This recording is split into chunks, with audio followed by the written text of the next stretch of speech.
বাবা মানে পৃথিবীর সবচেয়ে মাথার উপর একটা ছায়া, যাদের বাবা নাই এদের কোনো ছায়া নাই। কি বলবো, আমার বাবাকে আমি অনেক ভালোবাসি, কিন্তু কোনোদিন বলতে পারি না। বাবাকে কখনো বলি নাই যে বাবা আমি তোমাকে অনেক ভালোবাসি, তাই আজকে যদিও বাবা শুনছে না আর তারপরে বলতেছে বাবা তোমাকে অনেক বেশি ভালোবাসে। আজ বিশ্ব বাবা দিবস। প্রতি বছরের 21শে জুন এই দিনে বিশ্বব্যাপী পালিত হয় বিশ্ব বাবা দিবস। সন্তানদের প্রতি নিঃস্বার্থ ভালোবাসা, পরিবারের প্রতি ত্যাগ ও অবদানকে স্বীকৃতি জানাতেই এই দিবসটি পালিত হয়ে থাকে। অবশ্যই বাবাকে মনে পড়ে।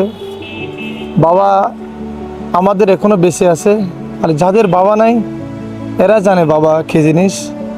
আর বাবার কথা যদি বলতে গেলে এটা শেষ নাই, অতুলনীয়। বাবা যতদিন আমাদের পাশে আছে এবং জীবিত আছে, এতদিন পর্যন্ত আমাদের বাবাকে সর্বোচ্চ মূল্যায়ন করতে হবে। যে কোনো ক্ষেত্রে বড় হওয়ার জন্য বাবার শাসনটা আসলে সবার প্রয়োজন। বাবা যাদেরকে শাসন করে, যেন আমি বাবার শাসন অনেক পেয়েছি, সেক্ষেত্রে আমি বাবার শাসন ক্ষেত্রে ব্যবসা বাণিজ্য প্রতিটা কাজে আমি সফল আলহামদুলিল্লাহ। আর বিশেষ করে বাবা কখনো ছেলের ক্ষতি চায় না, এবং এক কথায় বাবা সবসময় চায় ছেলে প্রতিষ্ঠিত হোক। বাবা মানে পৃথিবীর সবচেয়ে মাথার উপর একটা ছায়া, যাদের বাবা নাই, যাদের বাবা মারা গেছে এদের কোনো ছায়া নাই। বাবার হাত যতদিন কাঁধে থাকবে ততদিন পৃথিবীটা একদম কাছে।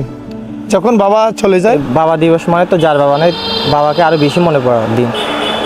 আমার বাবা মারা গেছে আজ থেকে 9 থেকে 10 বছর আগে। আমার বাবা মারা গেছে ছোটোকাল থেকে। আমার বাবা আমাকে অনেক বকাঝুকি করতো, গালি দিত। হয়তো এটা আমি ছোটোবেলায় বুঝতাম না, রাগ মনে করতাম। যত বড় হচ্ছি তত বুঝতেছি আসলে এগুলা রাগ না, এগুলো হচ্ছে ভালোবাসার শাসন। এখন আমাকে কেউ শাসনও করে না, বকাও দেয় না। ধরেন এখন যে জায়গায় দাঁড়িয়ে আছে অনেক রোদ পড়তেছে, হয়তো আমার বাবা থাকলে হয়তো ছাতা নিয়ে আমার মাথায় এসে দাঁড়িয়ে থাকতো, আমার রোদটা আমার গায়ে লাগতো না। কি বলবো, আমার বাবাকে আমি অনেক ভালোবাসি, কিন্তু কোনোদিন বলতে পারি না।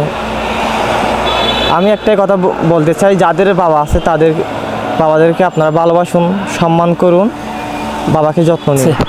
বাবা নেই 5 বছর হলো। বাবাকে মনে পড়ে বলতে প্রতিদিনই মনে পড়ে। সবচেয়ে বেশি মনে পড়ে যখন রাতের বেলায় বাড়ি ফিরবেন, ওই বাড়ি ফেরার পথ পর্যন্ত যত ক্লান্ত আপনি সারাদিন কষ্টের পর যখন ক্লান্ত শরীর নিয়ে বাড়ি ফিরবেন, ঠিক সেই সময় বাবাকে বেশি মনে পড়বে। বাবাই ছিল উপার্জনের একমাত্র ব্যক্তি ছিল, তো ওনার কষ্টগুলো আমরা সেই সময় বুঝতাম না, সে কারণে বুঝতেই দিত না। রাতে ঘুরে ফিরে তুই রাতে 10টার ভিতরে বাড়ি ফিরবি, এখন বাড়ি ফিরতে ফিরতে 12টা বেজে যায়, 1টা বেজে যায়। সেই সময় মূলত সবচেয়ে বেশি বাবার কথা মনে পড়ে, কারণ হচ্ছে এখন দায়িত্ব নিজের গায়ের উপরে উঠে গেছে। যখন বাবার কথা যখনই মনে পড়ে, ওই যে কান্নার সময় যে কথাগুলো বলি সেগুলো এখানে সামনে হতে বলতে পারবো না, কিন্তু বাবা শুনছে কিনা জানি না। তবে বাবাকে কখনো বলি নাই যে বাবা আমি তোমাকে অনেক ভালোবাসি, তাই আজকে যদিও বাবা শুনছে না আর তারপরে বলতেছে বাবা তোমাকে অনেক বেশি ভালোবাসে। আব্বু ছাড়া দীর্ঘ 13 বছর আব্বুর লাশ পর্যন্ত দেখি নাই আমি। তো এই 13 বছরে হচ্ছে অনেক মিস করতেছি আব্বুকে। মাঝে মধ্যে অনেক মনে পড়ে আব্বুর কথা, তখন মনে পড়লে হতাশ হওয়া ছাড়া আর কিছুই না।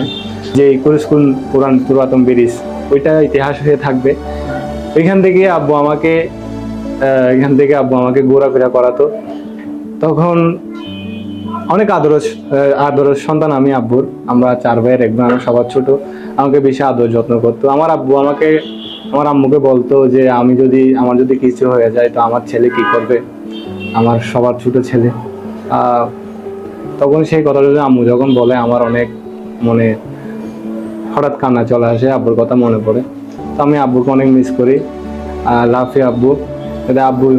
আল্লাহ যেন আব্বুকে জান্নাত নসিব করেন। এবং আব্বু, এতক্ষণ শুনিয়েছিলাম বাবাদের প্রিয় সন্তানদের মুখে তার বাবাদের গল্প। এখন আমার বাবার গল্প শোনাব।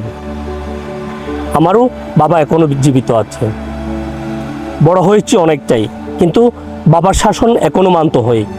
সন্ধ্যা হলেই ফোন আসে, বাবা কোথায় তুই, দ্রুত বাড়িতে চলায়। পরিবার হয়েছে, সংসার হয়েছে আমারও, কিন্তু বাবার সেই শাসন এখনো আমার উপর চলে। হয়তো যাদের বাবা নেই তাদের উপর সেই শাসনটুকু এখন আর চলে না।